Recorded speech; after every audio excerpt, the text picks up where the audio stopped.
What happens when a Tenno from Warframe suddenly finds himself trapped in the chaotic world of Helluva Boss? After a mysterious void rupture sends Excalibur Umbra crashing into Imp City, he quickly discovers that Hell is nothing like the origin system. But when a group of demon thugs threatens him, the Tenno reveals a level of speed and power that leaves Blitzo, Moxie, Millie, and especially Loona completely stunned. But this isn't just another battle. As Loona becomes fascinated by the mysterious warrior, an unexpected connection begins to form between two souls who have more in common than either of them realizes. Can a Tenno and a Hellhound really find love in hell?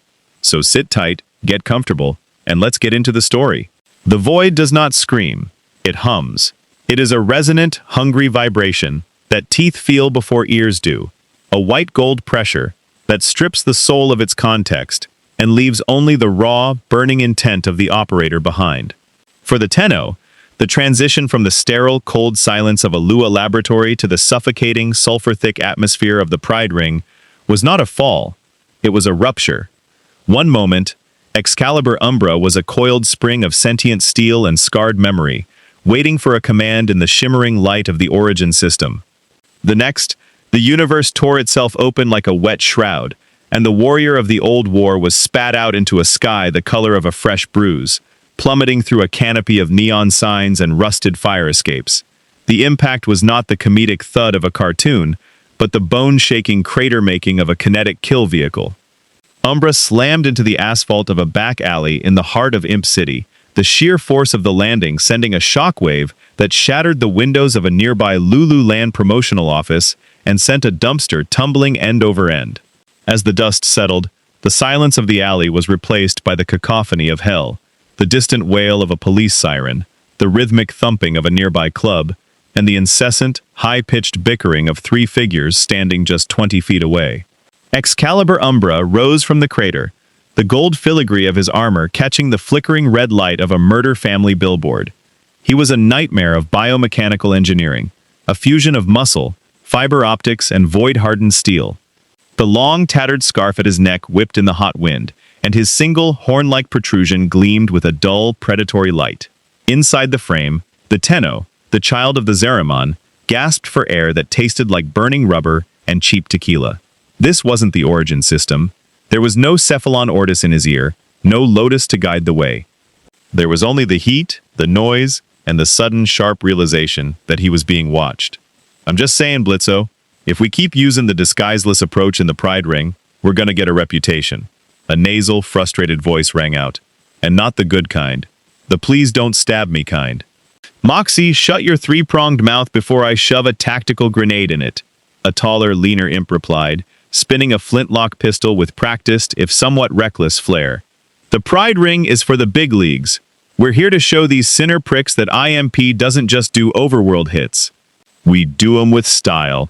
We do 'em with... Blitzo stopped mid-sentence, his yellow eyes widening as they landed on the silver and black titan standing in the middle of the smoking crater. Beside him, a stout, freckled imp woman named Millie gripped her battle axe, her expression shifting from confusion to a terrifyingly wide grin. Ooh, B, is that a new type of overlord? He's got some fancy-ass jewelry. On the fire escape above them, leaning against a rusted railing with her eyes glued to a cracked smartphone screen, sat Loona. She looked like she'd rather be anywhere else, specifically, anywhere involving less of her adoptive father's ego. She let out a heavy, bored sigh, her gray and white fur ruffled by the wind. Can we just go? My phone is at 4% and this neighborhood smells like wet hot dogs. She didn't look up until the hum started. It was the sound of a Tenno's transference, a low, rhythmic throb of power that made the hair on her neck stand up.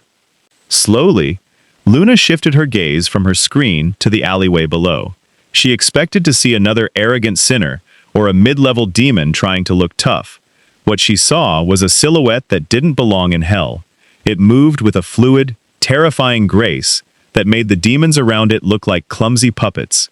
Before Blitzo could finish his next insult, a pack of shark thugs, bottom-feeding enforcers for a local loan shark, stepped out from the shadows of the neighboring building. They were large, muscular, and smelled of salt and blood. The leader, a brute with a jagged scar across his snout, pointed a sawed-off shotgun at the Warframe. Hey, That shiny suit looks like it's worth more than the whole block. Hand it over, mime boy, or we start peeling the metal off your... The Tenno didn't wait for the threat to finish. In the origin system, hesitation was death. Excalibur Umbra didn't draw a weapon. He became one. With a burst of speed that blurred into a silver streak, the Warframe vanished from the center of the crater. The shark leader's eyes didn't even have time to blink before Umbra reappeared directly in his guard. A single, palm strike infused with void energy caught the brute in the chest. There was no explosion, just a muffled thump, and the sound of ribs turning to powder. The massive demon was launched backward, clearing the alley and slamming into a brick wall, with enough force to leave an indentation. The other thugs roared, drawing knives and pistols, but they were fighting a ghost. Umbra moved in a dance of lethal geometry, a wall dash that took him over their heads, a mid-air spin that sent a flurry of radial javelins made of pure light pinning 3 more to the pavement. It was silent. It was surgical. It was the most beautiful thing Loona had ever seen. She stood up on the fire escape, her phone forgotten. Her tail gave a small, involuntary twitch. In a world where violence was loud, messy, and usually accompanied by a chorus of screaming, this stranger was a symphony of quiet competence. He didn't gloat, he didn't monologue, he just removed the obstacles. Blitzo, meanwhile, was vibrating with a mix of terror and professional jealousy. Holy shit, Moxie, did you see that? That's a move, that's a brand. We need to hire this guy, or steal his clothes. Millie, get the contract, the one with the extra fine print about not murdering the boss. The Tenno ignored the imps. As the last of the shark thugs crawled away into the darkness, Umbra turned his helmeted head toward the fire escape. The eye of the frame, a singular, glowing vertical slit, met Loona's gaze. For a moment, the chaos of Imp City faded. The Tenno sensed a resonance in the Hellhound. She wasn't just another demon. She was a creature of fierce, guarded loyalty, draped in a layer of cynical armor so thick it mirrored his own. Inside the Warframe, the operator's heart hammered against their ribs. They were lost in a dimension of madness, surrounded by creatures of sin. But as they looked at the wolf woman on the fire escape, the balance didn't feel so far away. If you want to see more characters enter different universes, hit that subscribe button and drop the name of a character and the universe you'd want to see them in, down in the comments below. Some things can't be fixed. The Tenno took a step forward, the void energy around his hands dissipating into soft, white wisps. He didn't speak, he couldn't, but the way he tilted his head, a gesture of silent, curious recognition, spoke louder than any of Blitzo's screaming. He wasn't a hero, and he certainly wasn't a demon. He was a Tenno, and in the heart of hell, he had just found the first thing worth protecting. The silence that followed the Tenno's display of violence was absolute, or as absolute as things got in a city built on a foundation of screams and car alarms. Blitzo stood frozen, his hands still hovering near his holsters, his brain audibly whirring as he recalculated the value of the silver-clad entity before him. To Blitzo, the world was a series of marketing opportunities and potential lawsuits, and right now, he was looking at the greatest rebranding opportunity since he decided to put his own face on a fleet of high-altitude blimps. Okay, wow. Holy shit. Did you see that, Moxie?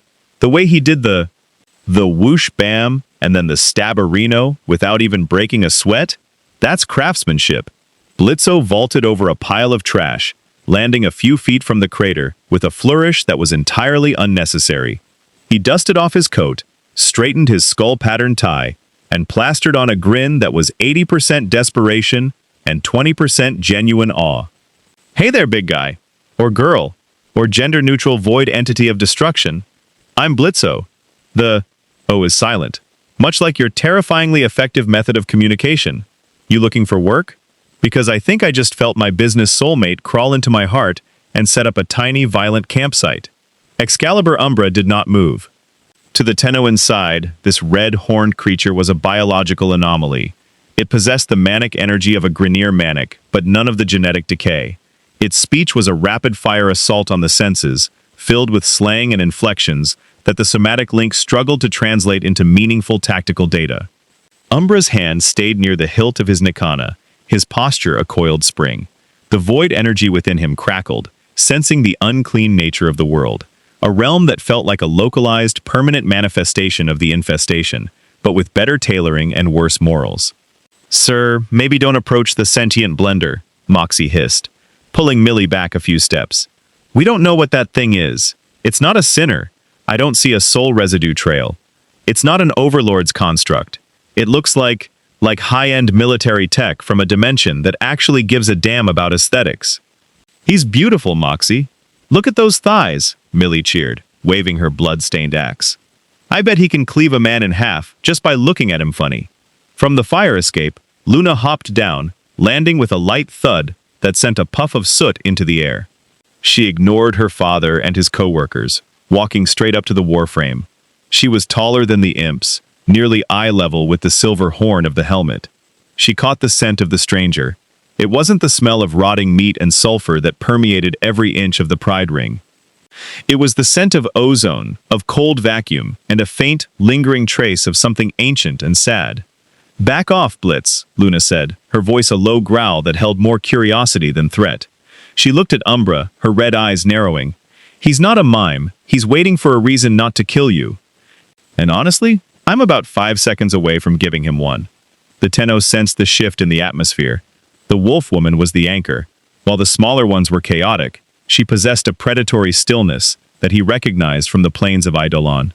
Slowly, Umbra relaxed his stance. He didn't sheath the blade. Tenno never truly lowered their guard, but the aggressive hum of the void softened into a low, rhythmic thrum. See? We're bonding, Blitzo chirped, shoving his way between Loona and the Tenno.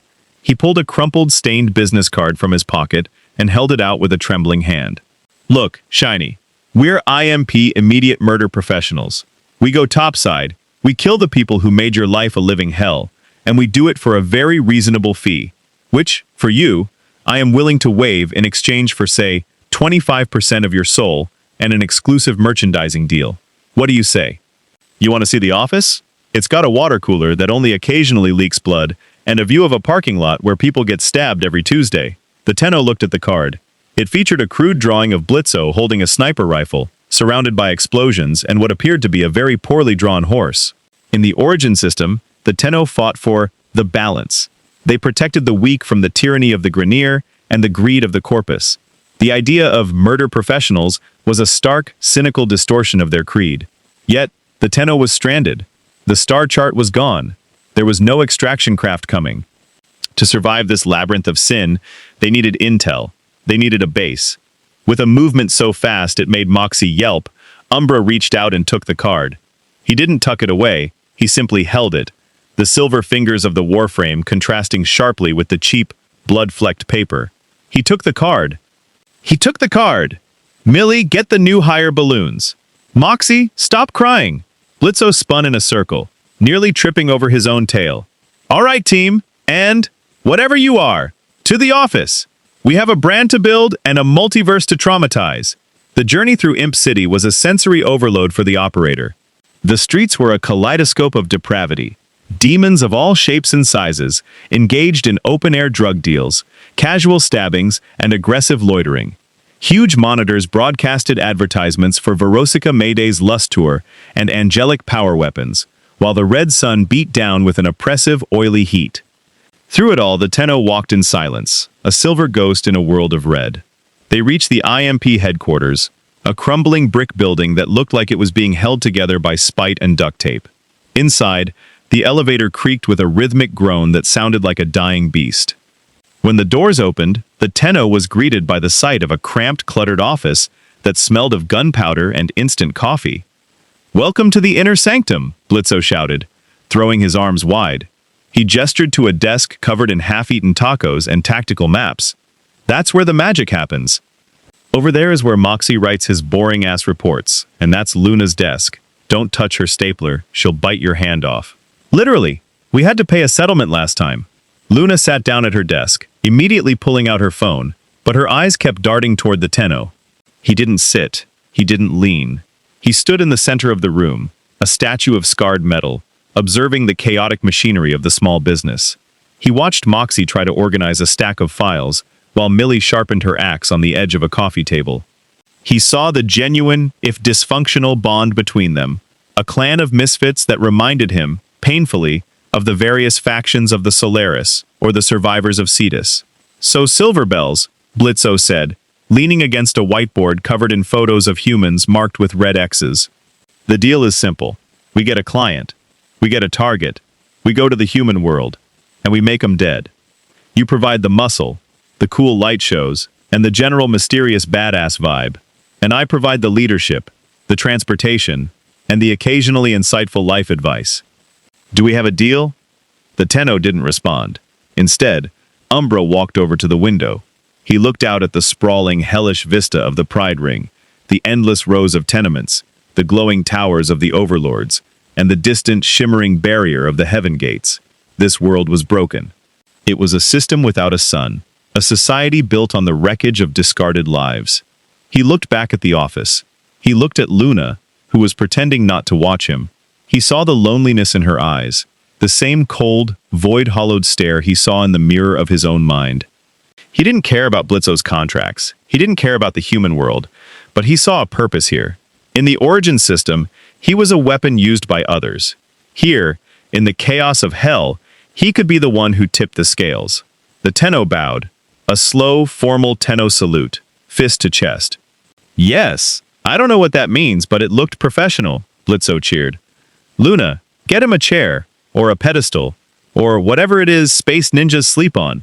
He doesn't need a chair, Blitz, Loona muttered, her voice softer than before. She looked at the Tenno, and for the first time, she didn't see a tool or a freak.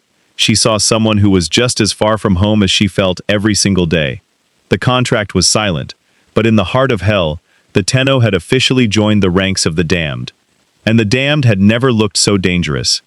Night in hell is less a change in light and more a change in the frequency of the violence. The red sun of the Pride Ring never truly sets. It simply bruises into a deep, sickly magenta, casting long, jagged shadows across the rusted skyline of Imp City. From the roof of the I.M.P. headquarters, the city looked like an open wound, teeming with the neon parasites of the Overlord's empires. The Tenno stood at the edge of the parapet, his silver and black frame motionless against the wind that carried the scent of distant grease fires and cheap cologne. Excalibur Umbra was breathing, not because the machine needed oxygen, but because the echoes of the man he used to be still dictated the rhythm of his chest.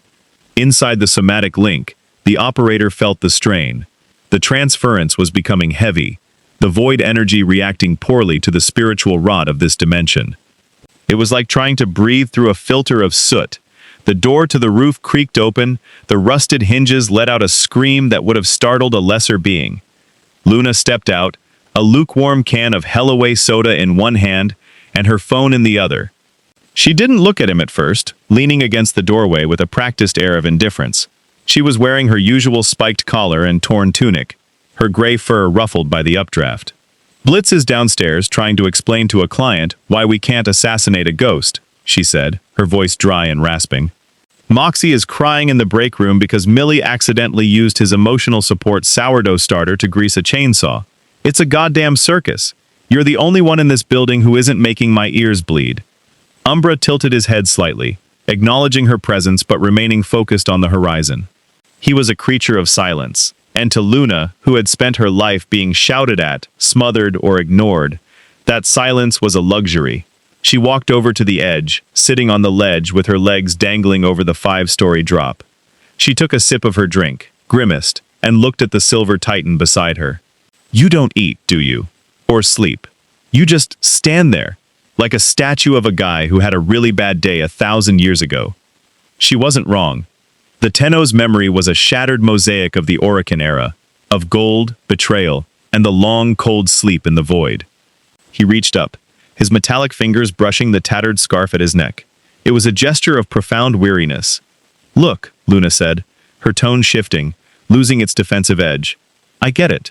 The freak thing. I spent years in those shitty adoption centers. When people come in, they look at you like you're a broken toy, and then they leave because you're not cute or obedient enough. You don't exactly fit the mold for a sinner, and you're definitely not an imp. You're just here. The Tenno turned. For the first time, he looked directly at her, not as a tactical target, but as a person. He saw the scars under her fur, the way she gripped her phone like a shield, and the deep, marrow-deep loneliness that mirrored the cold of the Zariman. The balance he fought for wasn't just about killing tyrants. It was about the preservation of those whom the universe had discarded. The pressure in the operator's mind spiked. The void demanded release. With a soft, musical chime of energy, the transference reached its limit.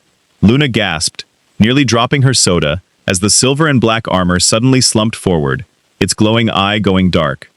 From the center of the Warframe's chest, a plume of white, shimmering smoke erupted, solidifying into a figure that shouldn't have been there. It was a child, or a teenager. It was hard to tell with the ancient, haunted look in their eyes. They wore a sleek, skin-tight suit of white and gold silk, their skin pale as moonlight and etched with glowing, blue void markings that pulsed like a heartbeat. One side of their face was covered by a refined, golden mask piece, but the eye that remained visible was a piercing, electric indigo. The operator stood on the roof, shivering slightly as the hot, sulfurous air hit their skin.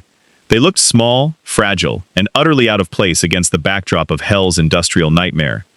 What the fuck? Loona scrambled backward, her fur standing on end, her claws instinctively extending.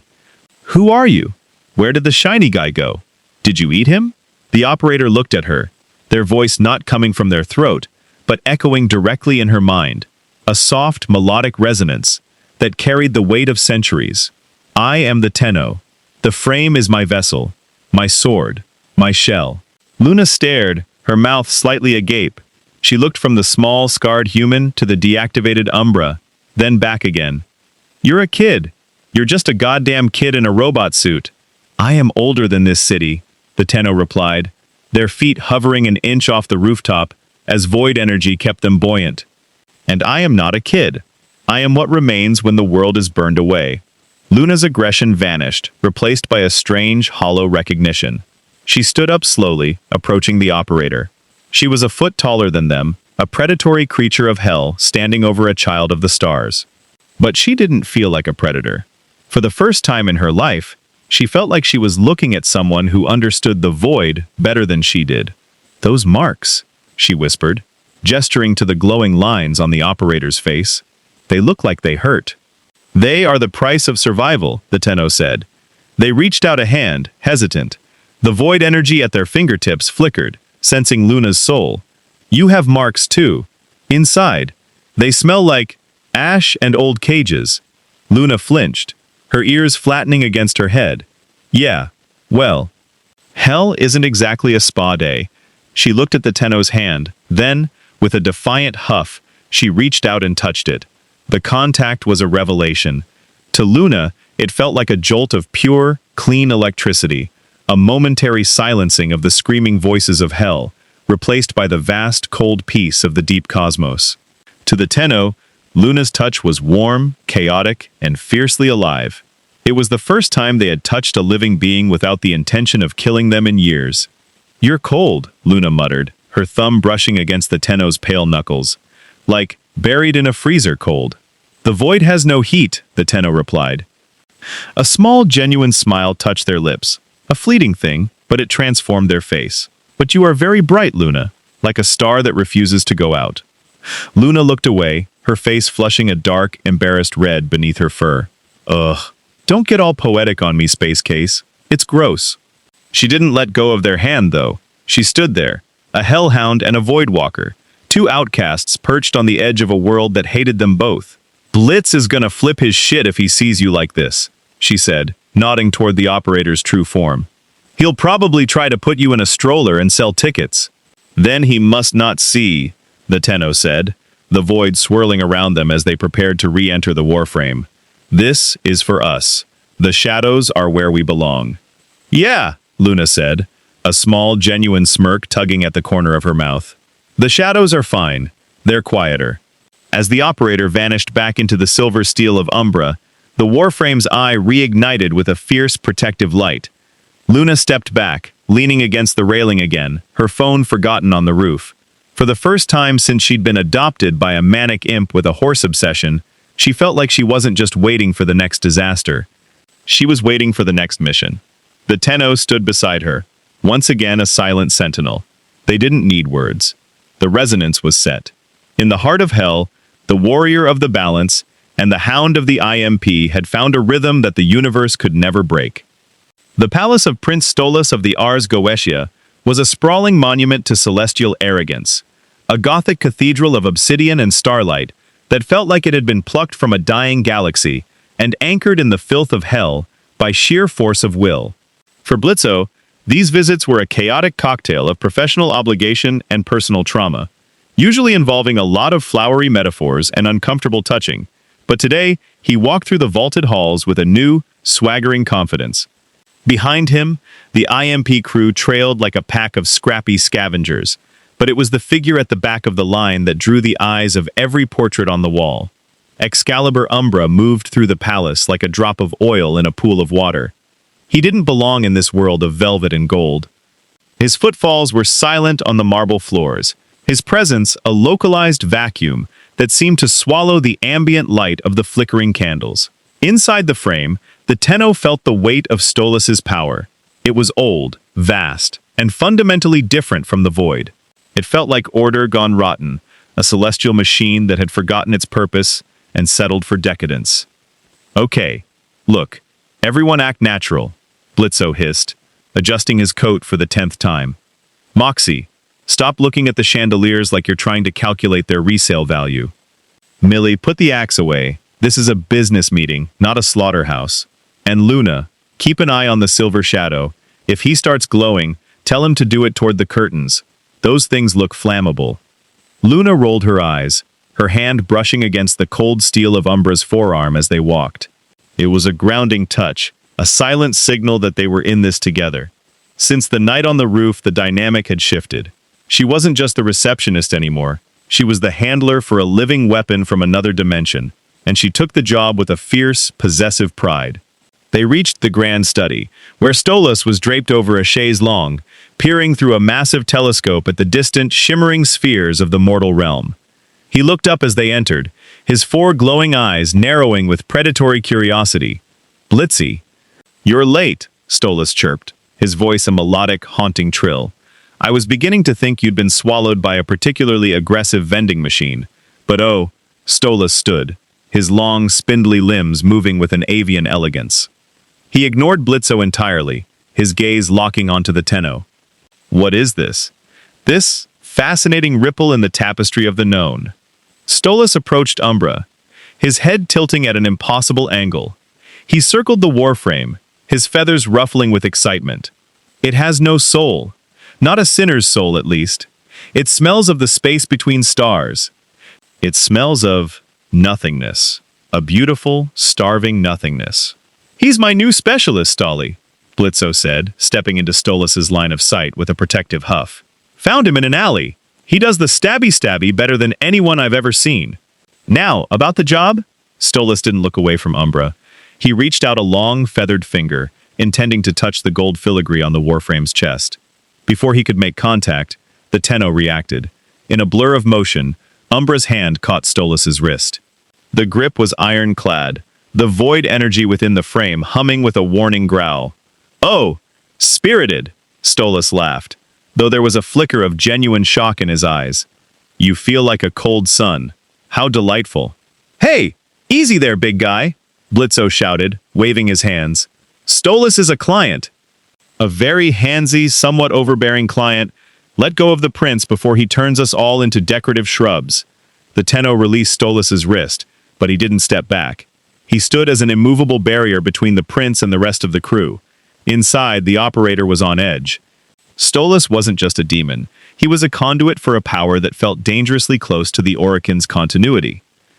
"I require a retrieval," Stolas said, finally turning back to his desk and smoothing his feathers. "A rival of mine, the Duke Andrialphus, has come into possession of a certain celestial compass. It belongs to my family's vault, and he intends to use it to chart a path to the outer rims of the Pride Ring, where the veil is thinnest. If he succeeds, he'll have access to energies that even the 7 sins find distasteful." "And let me guess," Loona chimed in, crossing her arms. "You want us to go into a high-security Goetia fortress and liberate it?" "Exactly, my dear," Stolas purred. "But I suspect my usual methods would be too loud. I need something that can move through the shadows without being seen. Something that doesn't trigger the soul words." He looked back at Umbra. "I need your Voidwalker." The mission was a descent into a different kind of hell. Andrealphus's estate was a fortress of ice and mirrors, guarded by elite legionnaires, demons equipped with armor that could deflect hellfire and spears that hummed with freezing enchantments. The I.M.P. crew moved through the outer perimeter, Moxie and Millie providing the distraction by blowing up a secondary gate, while the Tenno and Loona took the direct route. They moved through the rafters of the Great Hall, Umbra clinging to the shadows like a stain on the ceiling. "Targets in the center vault," Loona whispered into her comms, her eyes scanning the floor below. "Too many guards. If we drop now, they'll swarm us before we can even blink." "Then we do not drop," the Tenno's voice echoed in her mind. "We descend." Without warning, the Tenno unleashed his radial blind. A burst of pure, blinding void light erupted from the Warframe, turning the entire hall into a white-hot furnace of brilliance. The guards screamed, clutching their eyes as their retinas were scorched by a light that shouldn't exist in hell. Umbra dropped like a stone, his Nikana unsheathed in a silver arc. He didn't just fight, he dissected the room. A legionnaire charged him with a frost spear, the Tenno parried, the blade singing as it sheared through the demonic metal, followed by a spin kick that sent the guard flying through a stained glass window. Loona wasn't far behind. She leaped from the rafters, her claws tearing through the throat of a guard who was still trying to find his bearings.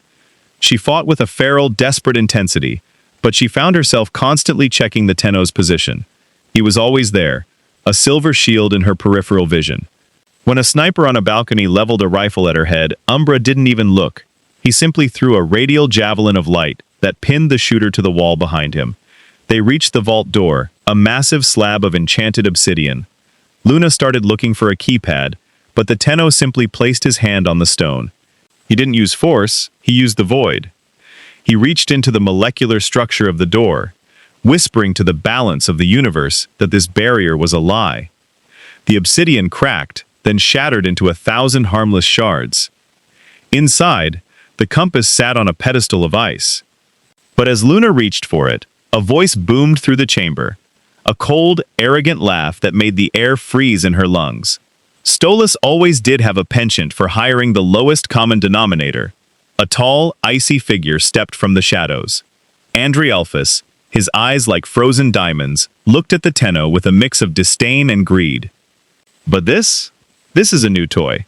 I wonder what your soul looks like when it's frozen solid."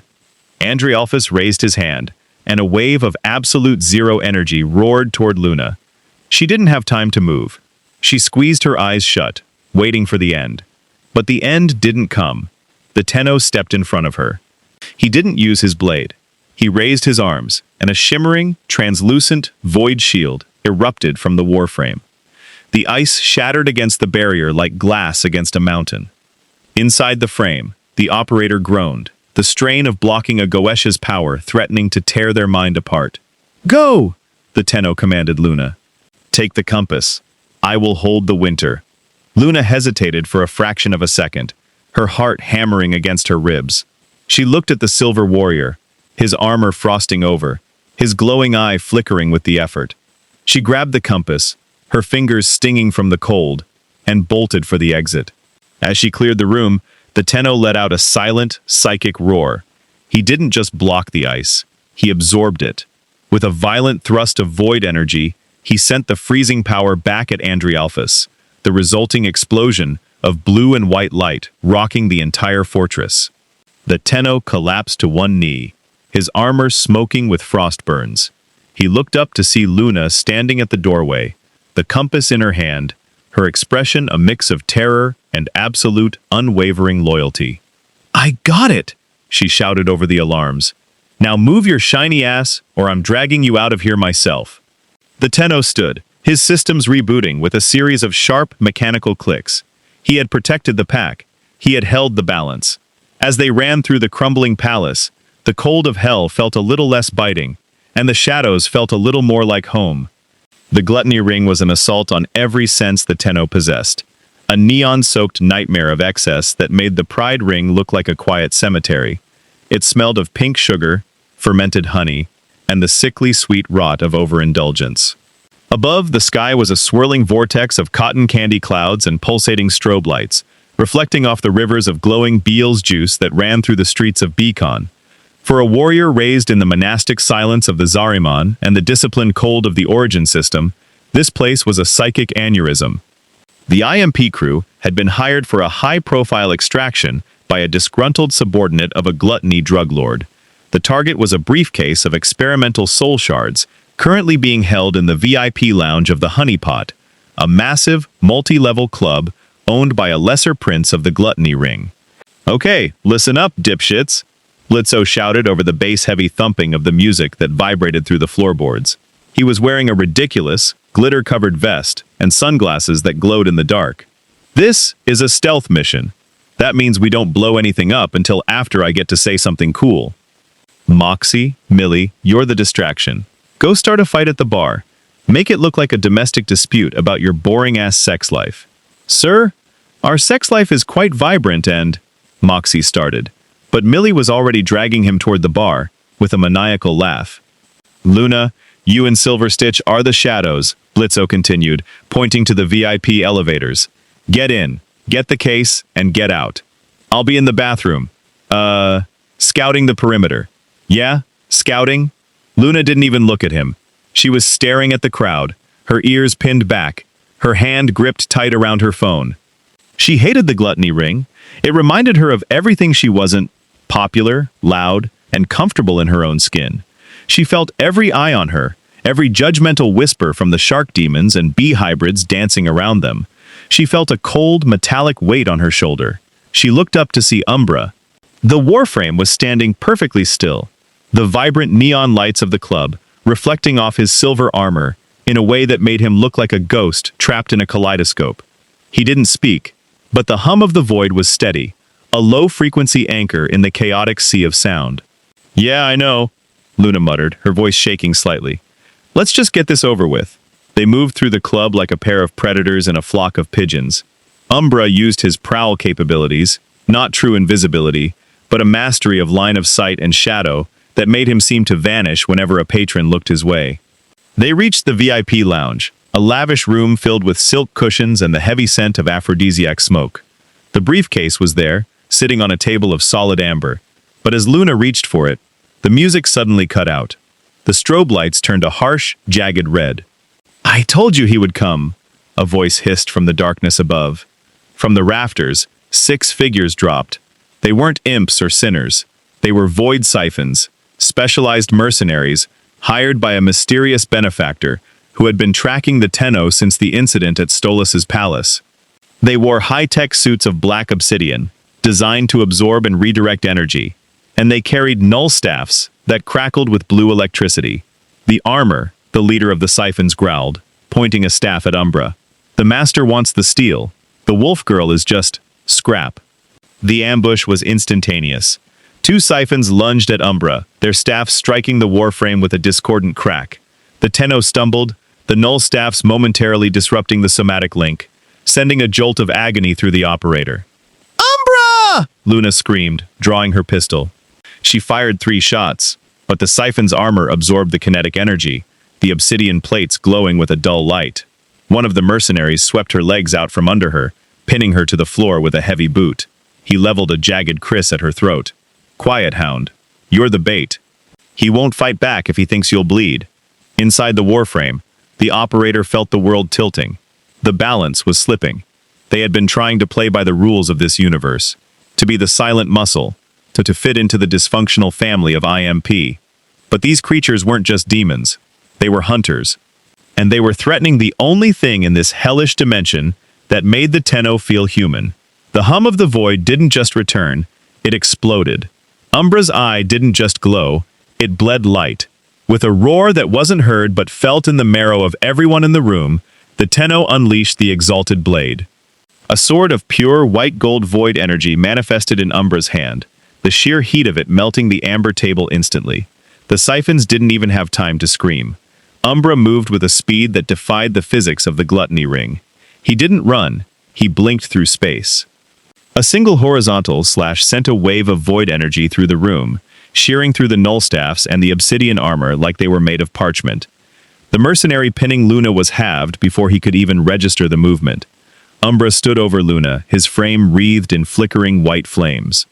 He looked less like a warrior and more like an avenging deity. He turned toward the remaining siphons, his posture primal, his blade singing a high-pitched note of absolute destruction. "Touch her again!" The Tenno's voice boomed in the minds of the mercenaries, a psychic shockwave that made several of them collapse in seizures. "And I will unmake the very atoms of your existence." The mercenaries fled, disappearing into the shadows of the club as the alarms began to blare. But the Tenno didn't follow. The exalted blade vanished, and Umbra immediately dropped to his knees beside Loona. She was gasping, her fur matted with the blood of the mercenary who had been standing on her. She looked up at the Warframe, her eyes wide with a mix of terror and awe. She had seen him fight before, but this was different. This wasn't professional. This was personal. You almost leveled the whole goddamn building," she whispered, her voice cracking. Umbra reached out, his metallic hand trembling as he brushed a stray lock of hair from her face.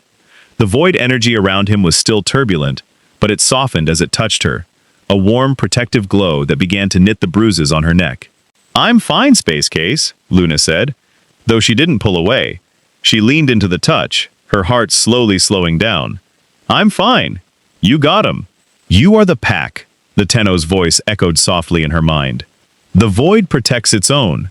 Loona looked away, her face flushing. "Yeah, well, thanks, I guess." She stood up, dusting herself off and grabbing the briefcase. "But we really need to leave before B's security shows up. I don't think even you can take on an entire ring's worth of party bees." As they hurried toward the exit, Loona kept her hand on Umbra's arm.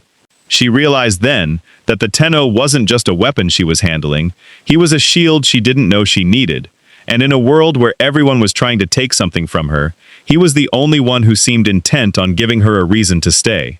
Outside, the gluttony ring continued its frantic, hedonistic dance, oblivious to the fact that a piece of the cosmos had just rewritten the rules of its reality.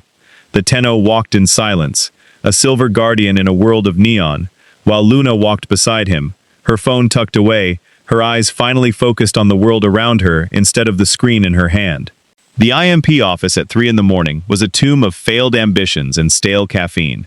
The neon open sign hummed with a dying buzz, casting a rhythmic, flickering red light over the desks. Blitzo was in one of his episodes, a manic post-mission high, fueled by a dangerous combination of adrenaline and sugar-free energy drinks.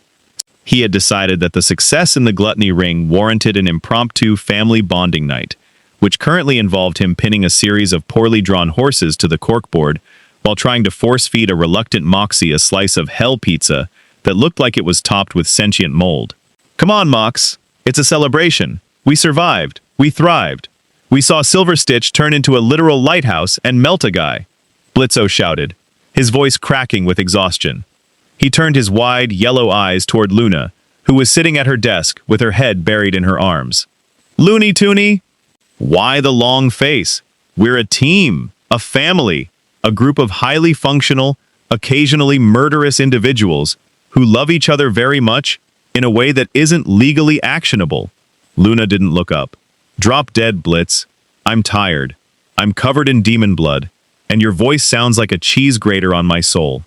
"See? That's the classic Campbell spirit," Blitzo laughed, though there was a flicker of genuine hurt in his eyes that he quickly masked with a wide, toothy grin. He walked over to her, his hand reaching out to pat her head. "You just need a hug. A big, suffocating, slightly damp dad hug." The Tenno stood by the filing cabinet, a silent observer of the domestic tragedy. Inside the Warframe, the operator felt a cold, jagged spike of recognition. They watched Blitzo's clumsy, desperate attempts at affection, the way he hovered, the way he demanded validation, the way he treated Loona as both a daughter and a possession. The void within the Tenno stirred, dredging up a memory that had been buried under layers of gold and jade. It was the memory of a man with an elongated arm and a voice like silk and broken glass. Ballas, the Grand Orican architect. The man who had created the Warframes, who had adopted the Tenno only to betray them, who had turned a loyal Dax soldier into the howling, tortured beast that was Excalibur Umbra. "We had a bargain, Isa," the ghost of Ballas's voice whispered in the operator's mind. "I gave you life. I gave you purpose. And in return, you gave me your silence." The Tenno's hand twitched, the silver fingers of the Warframe digging into the metal of the filing cabinet with a screech of protesting steel. The parallel was too sharp. Blitzo wasn't Ballas. He lacked the cruelty and the god complex, but the shadow of the creator was the same.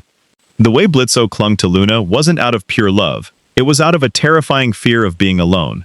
He was a man who had built a world out of scrap, and expected those he saved to be the pillars holding it up. "Let go of me, Blitz," Loona snapped, shoving his hand away. She stood up, her fur bristling. "I'm not your toy. I'm not your Looney Tooney. I'm a person who works for you. Stop acting like you own me." "I don't own you, Loona. I adopted you," Blitzo shouted back, his voice rising in pitch. "I took you out of that hellhole when nobody else would. I gave you a name. I gave you a job. I gave you everything." The silence that followed was suffocating. Moxie and Millie shrunk into the shadows, sensing the genuine venom in the air. Loona stared at Blitzo, her eyes shimmering with a mix of rage and a deep, agonizing betrayal. The Tenno stepped forward. He didn't move fast. He walked with a heavy, deliberate gait that commanded the room's attention.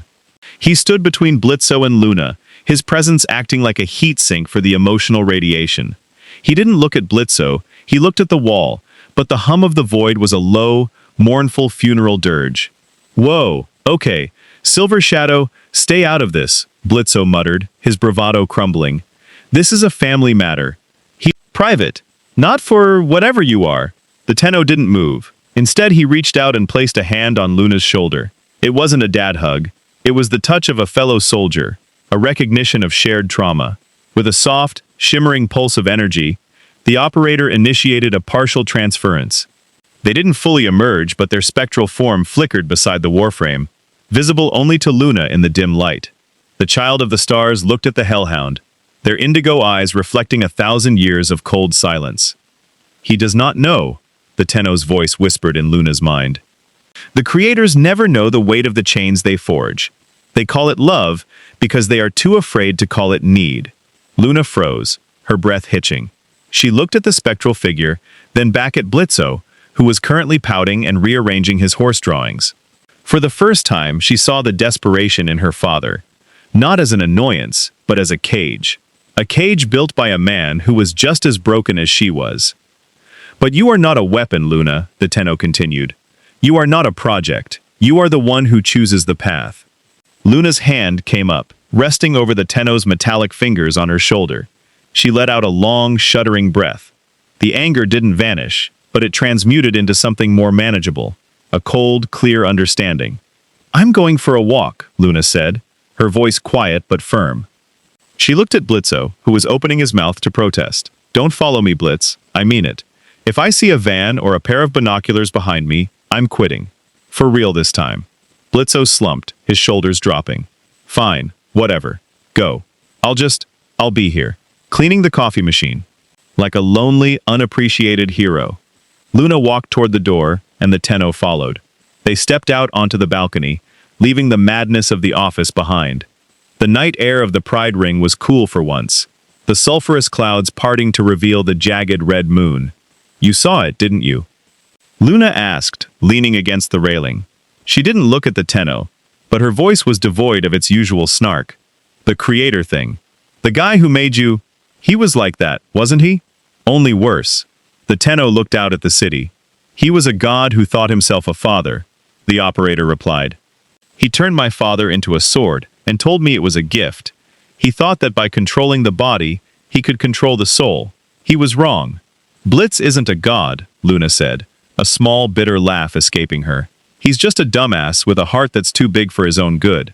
But sometimes it feels like the same thing. Like, I'm just a part of his brand, his loyal hound." "You are more than a hound," the Tenno said.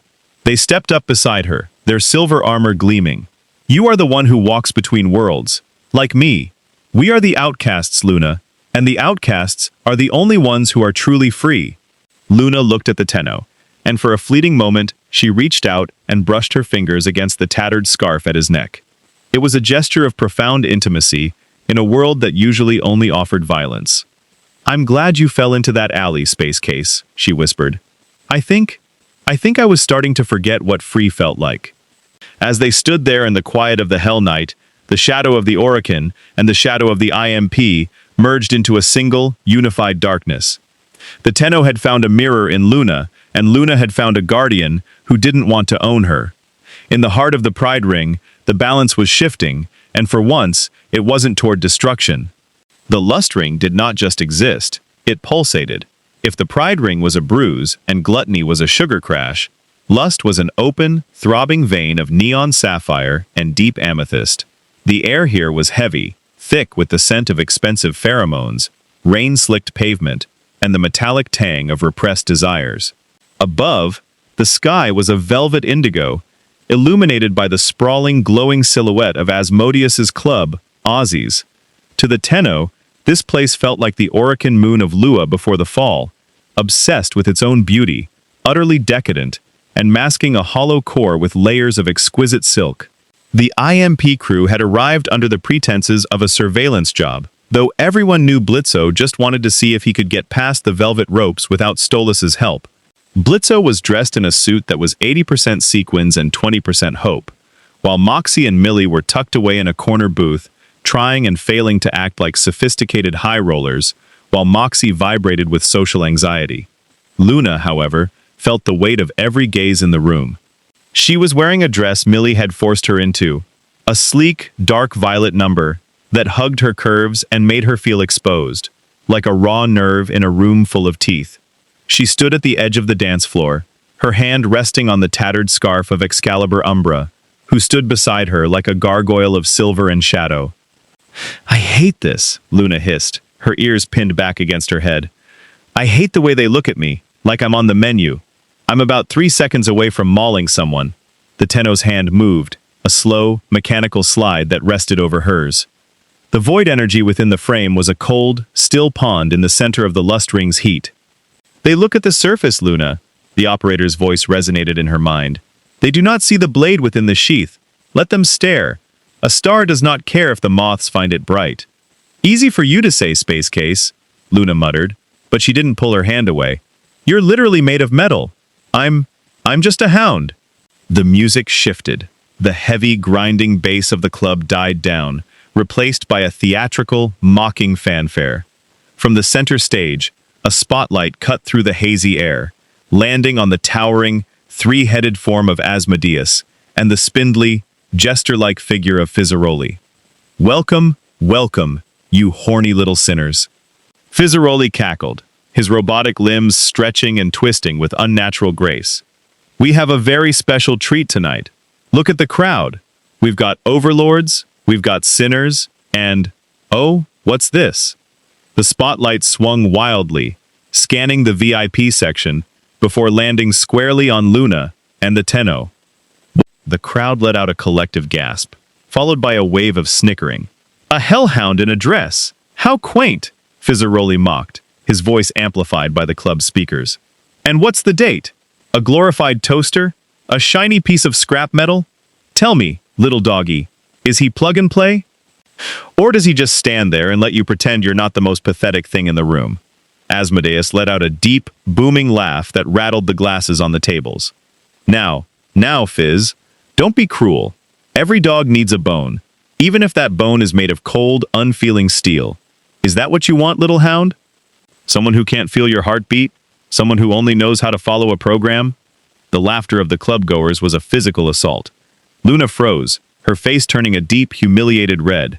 She felt the old, familiar shame, the adoption center, the rejection, the feeling of being lesser, rising up to choke her. She gripped the Tenno's arm so hard her claws left marks in the silver plating. "Let's go," she whispered, her voice breaking. "Please, let's just go." The Tenno did not move.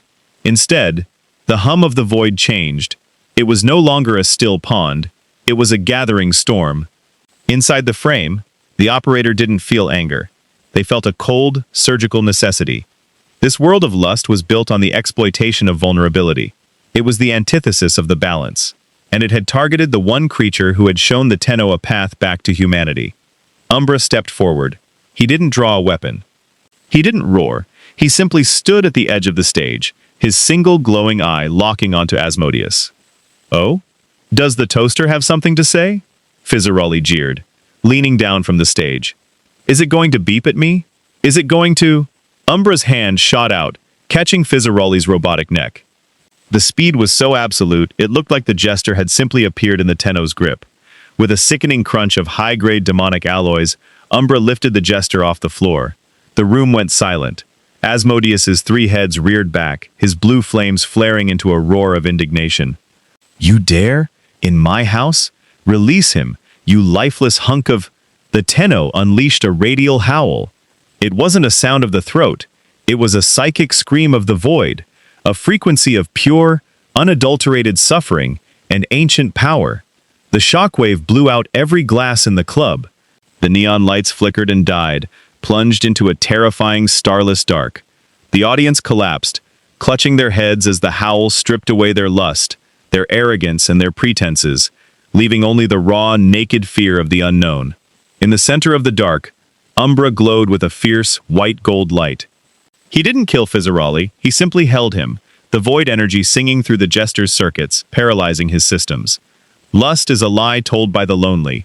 The Tenno's voice boomed throughout the club, echoing in the minds of every demon present. It wasn't the voice of a child, it was the voice of a judge. You mock the hound, because she possesses a loyalty you can never buy. You mock the steel, because it possesses a discipline you can never understand. You are not kings. You are children, playing with fire, in a room full of gunpowder. Umbra tossed Fizzaroli aside, like a discarded toy. The jester slumped against the stage, his system sparking, his mockery silenced. The Tenno turned toward Asmodeus. The sin of lust towered over him, but for the first time in his immortal existence, Asmodeus looked small. "She is not yours to judge," the Tenno said, his hand reaching back to Loona. "She is the pack. And the pack is eternal." The Tenno walked back to Loona. She was staring at him, her eyes wide, her breath coming in short, jagged gasps. The shame was gone, replaced by a fierce, burning pride. She looked at the silver warrior, then at the broken, silenced crowd. She took his hand, not tentatively, but with a firm, possessive grip. "Let's go, Space Case," she said, her voice clear and resonant. She looked up at the stage one last time, a smirk touching her lips. "I think the moth just found out that the star has teeth." They walked out of Ozzy's in absolute silence. No one moved to stop them. No one dared to whisper.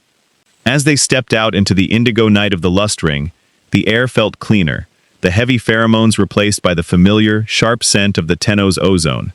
Behind them, the music began to play again, but it was hollow, a frantic attempt to reclaim a dignity that had been shattered by a single moment of lethal discipline. Loona and the Tenno walked through the streets of the lust ring, their hands still linked. They didn't need words. The balance had been restored, and in the heart of the realm of desire, they had found something much more dangerous, a devotion that didn't need a price tag. In a high-altitude penthouse, overlooking the smoldering sprawl of the Pride Ring, the air was chilled not by weather, but by the presence of Stella Goetia.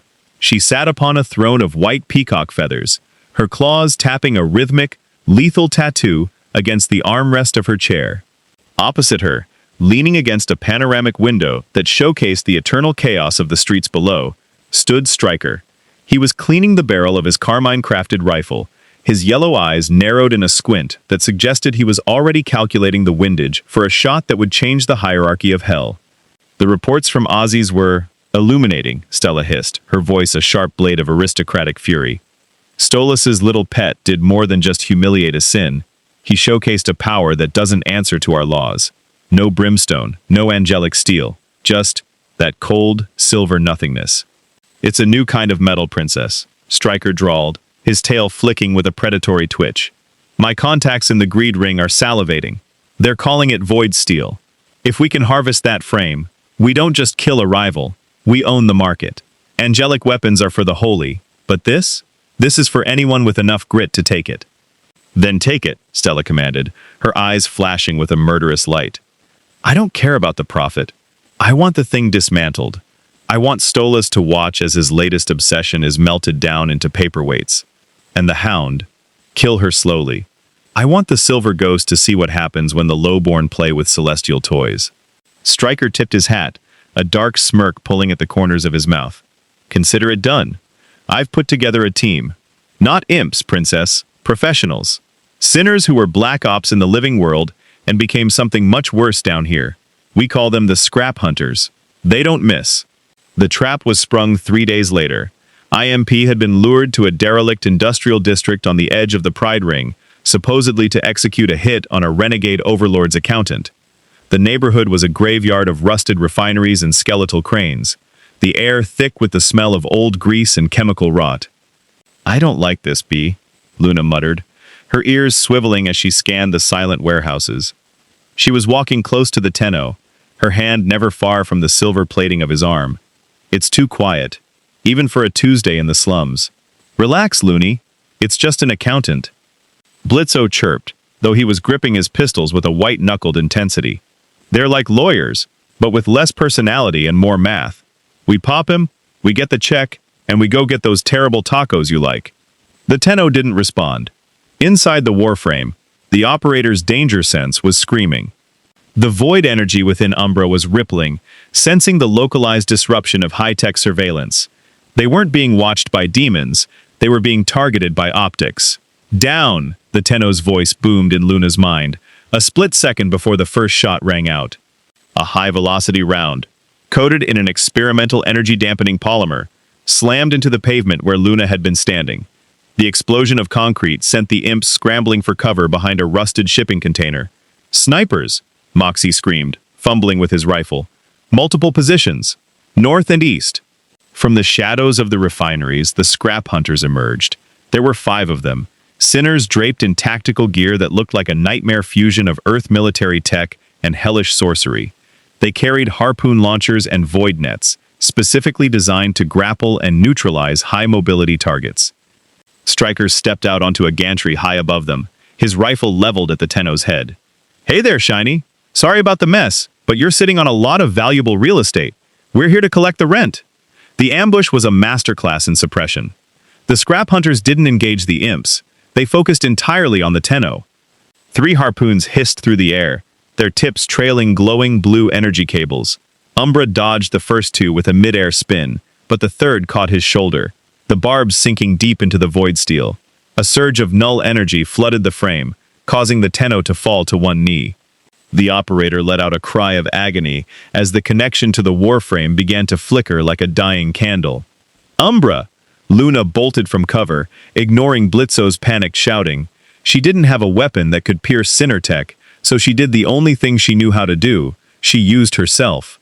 She slammed into the Sinner, holding the cable, her claws tearing at his throat with a feral, desperate rage. "Get off him, you bucket of bolts!" she roared, her teeth sinking into the Sinner's shoulder. The mercenary let out a grunt of pain, but he was twice her size, and half dead already. He backhanded her with a cybernetic fist, sending her tumbling across the oily asphalt. "Stay down, mutt. This is grown-up business." Seeing Loona hit triggered something in the Tenno that the Orokin had tried to surgically remove. The capacity for unrestrained, sentient fury. The void energy didn't just return, it turned black.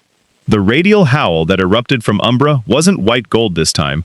It was a shadow-saturated scream that tore the harpoon out of his shoulder and sent a psychic shockwave through the cables, frying the mercenary's equipment instantly. Umbra rose, but he didn't look like a warrior anymore. He looked like a beast. His tattered scarf whipped in a wind that didn't exist, and the glowing eye of his helmet was a jagged, bleeding red. "You want the steel?" The Tenno's voice didn't resonate. It shattered. "Come and take it from the furnace." Umbra didn't use the Nikana. He used his bare hands. He moved with a slash dash that wasn't a dash at all. It was a teleportation of pure, violent intent. He appeared in front of the first sinner, his fingers plunging through the tactical armor like it was wet cardboard. He tore the null core out of the mercenary's chest, crushing it in his fist, before spinning and delivering a roundhouse kick that shattered the second sinner's helmet and the skull beneath it. Stryker fired from the gantry, the bullet grazing Umbra's neck, but the Tenno didn't even flinch. He wall-latched up the side of the refinery with terrifying speed, his fingers leaving deep furrows in the corrugated metal. Stryker's eyes widened. "What the hell are you?" Umbra reached the gantry, his frame wreathed in dark, flickering flames. He grabbed the barrel of Stryker's rifle and bent it into a U-shape, as if it were a soda straw. Stryker reached for his knife, but Umbra was faster. He caught the cowboy by the throat, lifting him off the gantry and holding him over the 100-foot drop. "Tell the princess," the Tenno hissed, the void energy singing a high, lethal note, "that the next time she sends dogs to do a wolf's job, I will bring the stars down on her head." Umbra tossed Striker like a sack of garbage. The cowboy managed to snag a cable on the way down, swinging to safety, but his pride and his rifle were in ruins. The Tenno dropped back to the ground, the dark energy dissipating into a cold, exhausted haze. He walked over to Loona, who was slowly pushing herself up, a smear of blood on her lip, but a look of absolute, unshakable awe in her eyes. You really went full demon there, Space Case," she whispered, her voice trembling with a mix of adrenaline and relief. Umbra reached out, his hand steady once more. He helped her up, his metallic thumb gently wiping the blood from her face. Inside, the operator was reeling, the toll of the dark void usage threatening to plunge them into a coma. But as they looked at the Hellhound, they felt the balance settle. "Everyone okay?" Blitzo shouted, running over with Moxie and Millie in tow. He looked at the smoking remains of the scrap hunters, and then at the Tenno. "Holy shit, Silverbells. That was main character energy. We are definitely raising your rates. And getting you a cape. A bigger, pointier cape." The Tenno didn't listen to the chatter. He looked at the horizon, where the red sun of the Pride Ring was sinking behind the jagged towers of the Overlords. He knew this wasn't over. Stella wouldn't stop. The scrap hunters were just the beginning. As they walked back toward the van, Loona leaned her head against Umbra's shoulder. She didn't say anything, but the way she held onto his arm told him everything he needed to know. They weren't just a pack anymore. They were a target. And in hell, being a target was the only way to know you were still alive. The sky above Imp City did not turn red that evening. It turned the sickly, iridescent green of a decaying star. It was the color of the Zariman's ghost light, a void fissure tearing through the fabric of hell's reality, catalyzed by the sheer amount of energy the Tenno had been forced to exert. The atmosphere in the I.M.P. office was no longer just tense. It was radioactive. The air tasted of copper and ancient dust, and the walls groaned as the structural integrity of the building was challenged by a localized gravitational collapse. "What the fuck is happening to the sky?" Blitzo screamed, pacing the length of the office while clutching a bazooka he'd pulled from a hidden floor compartment. "Is this an extermination? It's not even New Year's. I haven't finished my world's greatest dad scrapbook yet." "It's him, sir," Moxie shouted, pointing a trembling finger at the Tenno. Excalibur Umbra stood in the center of the room, his frame vibrating with a violent, unstable resonance. From his chest, a pillar of white gold light shot upward, piercing through the ceiling and into the sky. Inside the light, images flickered, the cold, blue marble of Earth, the golden spires of Lua, and the distant, familiar hum of a Cephalon's voice. It was a doorway, a way home. The void was calling its wanderer back to the origin system, offering a reprieve from the filth and fury of hell. "Space Case?" Luna's voice was small, barely audible over the roar of the rift. She stood by her desk, her fur matted with sweat, her eyes fixed on the portal. She saw the world he came from, a place of cold beauty and silent discipline, and then she looked at the cramped, blood-stained office of I.M.P. Is that your exit?" The Tenno did not answer. The operator's mind was flooded with 1,000 directives. The Lotus was calling. The system needed its balance. But as the Tenno looked at the rift, a different sound cut through the void noise, the roar of engines and the rhythmic beat of heavy wings. Stella Goetia had not sent mercenaries this time. She had sent the Goetia Vanguard, a legion of high-tier demonic knights mounted on skeletal, fire-breathing steeds, led by a construct of enchanted obsidian and angelic glass. They descended from the bruised clouds like a storm of black feathers and cold steel. Their goal simple, the total annihilation of the I.M.P. office and everyone inside it. "Incoming!" Millie yelled, kicking out the window and opening fire with a heavy machine gun. "They're everywhere, B!" "The whole goddamn block is surrounded." The first wave of legionnaires crashed through the walls, their spears humming with a freezing energy that turned the office furniture into brittle shards of ice. Moxie and Millie were a blur of desperate violence, fighting back to back as they were pushed into the break room. Blitzo was screaming obscenities, emptying his bazooka into the hallway, but for every demon he blew apart, 3 more took its place. Umbra didn't move. He was staring at the rift. The operator's spectral form flickered in and out of existence beside the Warframe, their eyes fixed on the distant image of Lua. "Go!" Loona shouted, leaping over a fallen cabinet to tackle a legionnaire who had gotten too close to the Tenno.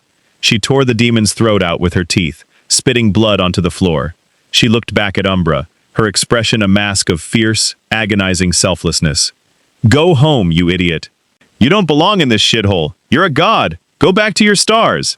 The Tenno looked at her. He saw the way she was shaking, the way her claws were chipped and bleeding, and the way she was still standing in front of him, trying to be a shield for a being that could unmake worlds.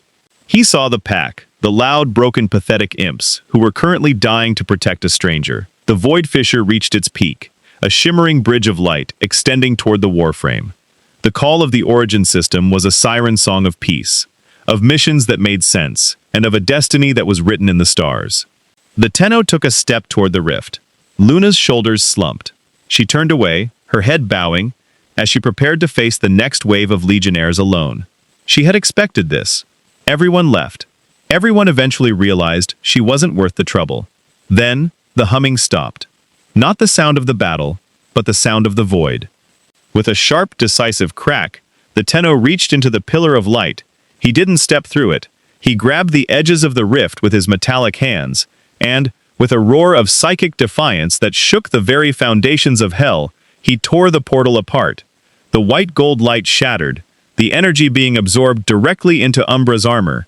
The images of Lua and the origin system vanished, replaced by the suffocating red heat of the Pride Ring. The Tenno had chosen. The Lotus has her warriors, the Tenno's voice boomed. Not just in Luna's mind, but echoing throughout the entire building, a physical weight that made the attacking legionnaires stumble. But the Hound has only me. Umbra didn't draw the Nikana. He didn't need it. He unleashed Radial Javelin, but it wasn't a flurry of light. It was a storm of void-hardened steel, 100 blades of pure energy that erupted from his body and pinned every single attacker in the room to the walls. He moved like a god of the old war. He didn't run. He was a sequence of lethal snapshots. He was in the break room, decapitating a knight with a single palm strike. He was in the hallway, his radial blind turning the entire floor into a white-hot furnace that melted the obsidian armor of the vanguard. He was on the roof, his exalted blade carving a path through the skeletal steeds and their riders, until the sky was filled with falling ash and broken glass. The siege wasn't just broken, it was erased. The Goetia vanguard, the pride of the Ars Goetia, was reduced to scrap and feathers in less than 3 minutes of surgical, unrestrained slaughter. The Tenno stood on the edge of the roof, the tattered remains of his scarf whipping in the wind. Below him, Imp City was silent, the demons in the streets staring up at the Silver Titan who had just dismantled a Goetia army.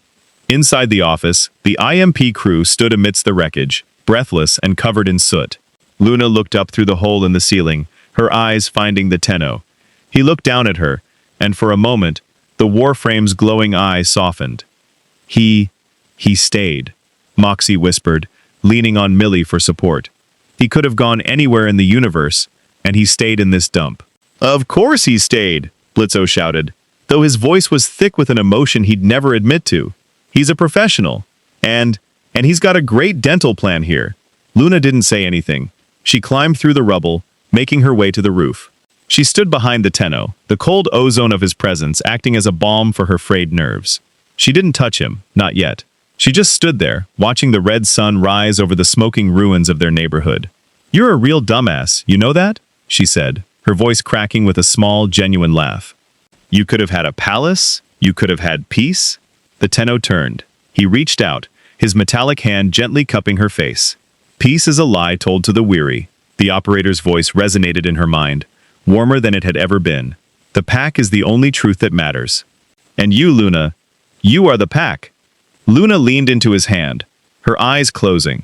For the first time in her life, the void in her chest wasn't empty. It was full of silver and shadow. The battle was over, but the war for Hell's soul had only just begun, and they would face it together. The weeks that followed the siege of I.M.P. were characterized by a brand of quiet that Imp City had never truly known. It wasn't the silence of peace, but the silence of a city holding its breath. The news of the Goetia vanguard's annihilation had rippled through the rings of hell like a tidal wave of ice water. The overlords whispered in their gilded towers. The Sins reevaluated their security details, and for the first time in centuries, the name Stella Goetia was associated not with terror, but with a humiliating, catastrophic failure. In the heart of the Pride Ring, A new legend had taken root. The Silver Shadow, the ghost of the void, the silent sentinel who had looked into the maw of the Ars Goetia and didn't blink. The I.M.P. office had been rebuilt, mostly through a combination of Stolas's apology funds and the sheer, manic willpower of Millie and Moxie. It looked largely the same, cramped, smelling of gunpowder and cheap air freshener, but the atmosphere had fundamentally shifted.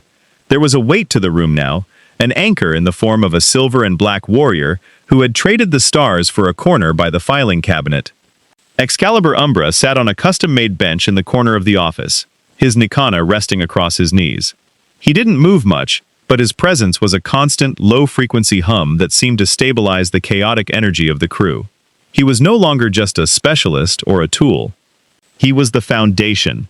"All right, listen up, you beautiful, slightly traumatized bastards," Blitzo shouted, slamming a stack of folders onto the communal table. He was wearing a new coat. This one featured silver embroidery that looked suspiciously like the Tenno's filigree. Business is booming. Apparently, everyone in Hell wants to hire the guys who made Stella Goetia look like a total amateur. We have hits lined up from here to the Sloth Ring. We're talking overlords, corrupt politicians, and one very specific guy in the Gluttony Ring who keeps sending me pictures of his feet. That one's personal. Sir, we should probably focus on the backlog of legitimate contracts first, Moxie said. Though he was smiling, he had a new high-tech scope on his rifle, a gift from the Tenno that used void resonance to track targets through walls. And maybe we should consider, a security system that doesn't involve the Tenno having to melt the sky every time someone knocks? Don't be a buzzkill, Moxie, Millie cheered, leaning against the Tenno's shoulder as she sharpened a new set of throwing knives. We're the kings of the Pride Ring now, and we've got the meanest, shiniest guard dog in the multiverse. The Tenno's head tilted slightly, a small gesture of amusement that only Loona caught. She was sitting at her desk, her phone tucked into her pocket for once. She looked different. The defensive, hunched posture was gone, replaced by a calm, predatory confidence. She didn't need the phone to hide behind anymore. She had something real. "He's not a dog, Millie," Loona said, her voice dry but devoid of its old venom. "He's a Tenno. Try to keep up." The door to the office creaked open, and Prince Stolas stepped inside. He looked diminished, his feathers less vibrant than usual, his 4 eyes lacking their typical playful spark. He didn't look at Blitzo. He walked straight to the Tenno and bowed, a deep, formal gesture of respect from one of the highest powers in Hell. "The Duke Andrialphus has withdrawn his claim," Stolas said softly, "and Stella, she has retreated to her family's estate in the frozen wastes. You have changed the politics of the Goetia for a generation, Voidwalker. They are afraid of you. They are afraid of the balance you represent." Umbra rose, his frame towering over the prince. "The balance does not seek fear," the Tenno's voice echoed in the room. "It seeks the end of the tyrant's whim. If they stay in their shadows, they are safe. If they step into the light of the pack, they will burn." Stolas nodded, a small, sad smile touching his beak. "I see. Blitzy, I believe your specialist has surpassed my ability to employ him. He is no longer a guest in my world. He is a part of yours." "He always was, Stolly," Blitzo said, stepping up and putting a hand on the Tenno's arm. He just had to realize it. As Stolas departed, the office returned to its usual functional madness. But as the sun began to set, casting long, purple shadows across the room, the Tenno signaled to Loona. They walked out onto the balcony, the same spot where they had shared their first moment of genuine connection. The Pride Ring was as ugly as ever, but from up here, the neon lights of the city looked almost like the stars of the Origin system. Loona leaned against the railing, the wind catching her fur. She looked at the silver titan beside her, then, with a soft chime of energy, the operator emerged. The child of the stars stood on the balcony, their pale skin glowing in the magenta twilight. They looked at Loona, their indigo eyes reflecting a peace that didn't belong in Hell. "You're staying," Loona said. It wasn't a question. "The void is a lonely place, Loona," the Tenno replied, their voice a soft, psychic caress. "And the stars are cold. Here, even the air is angry, but the fire is warm. I chose the pack. I chose the noise. I chose you." Loona didn't say anything. She reached out, her hand finding the Tenno's. She interlaced her fingers with theirs, the warmth of her life force meeting the cold, disciplined energy of the void. It was a bridge between two impossibilities, a creature of sin and a child of the stars, finding a home in the wreckage of a broken world. "Good," Loona whispered, leaning her head against the operator's shoulder. "Because if you left, I'd have to go through the void and drag you back. And I really don't want to mess up my hair." The Tenno laughed, a real, human sound that carried over the rooftops of Imp City. They stood there together, a silent warrior and a hellhound, watching the city burn and thrive in equal measure. The origin system was a memory, the Lotus was a ghost. But here, in the heart of the pit, they had found something the Orokin could never build, a reason to stay. Conclusion. The arrival of the Tenno in Hell did not fix the Helliverse, nor did it purge the realms of their inherent vice. Hell remained a place of chaos, cruelty, and vibrant dysfunction, but the balance had been introduced to a system that had long forgotten the concept. Through the Tenno's choice to remain with I.M.P., the power dynamics of the Pride Ring were permanently altered. The Silver Shadow became a deterrent against the unchecked arrogance of the Goetia and the Overlords, a silent promise that some lines could not be crossed without attracting the wrath of the Void. More importantly, the bond between the Tenno and Loona became a testament to the fact that even in the deepest pits of isolation, connection is possible. Loona was no longer a victim of her past or a product of her trauma. She was the partner of a celestial warrior, a protector in her own right. Blitzo's family had grown from a desperate collection of misfits into a formidable clan, anchored by a being who had seen the end of time and chose to spend his days in a cramped office in Imp City. Some things can't be fixed, but they can be defended. And as long as the Tenno stood beside the Hound, Hell would never be the same.